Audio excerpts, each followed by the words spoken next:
waaye dama bëgg nga xam ne bëgg Sëriñ Tuubaa te muy dëgg te yàlla tax. auzu billaahi wa salaamu wa salaamu wa salaamu musalina wa mawlana wa ala alihi wa sahbihi. alhamdulillahi rabbil alamin. maa ngi santaat allahu rabbana taala bu baax.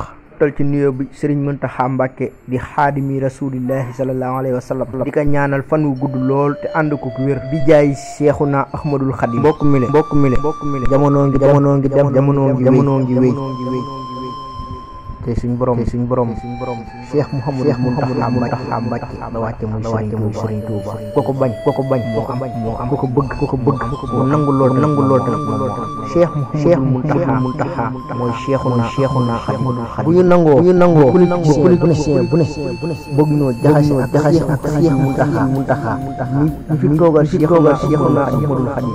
yaa ngi juum ginnaaw ci Ahmadul Khadim ñun xamuñu kan mooy Sëriñ Muntaxa ak yërëm ja nan leen xamaat kan mooy Cheikh Mouhamadou Mountakha Mbacké. maanaam man Cheikh Mountakha bu ne woon na li ko taal mu ko ndax gëmoolu ko ak yaakaar doyloo ngir Sëriñ Tuubaa. kon nag mbokk mi le maa ngi lay ñaan nan xamaat kan mooy Cheikh Mountakha nan leen xamaat kan mooy Cheikh Mouhamadou Mountakha.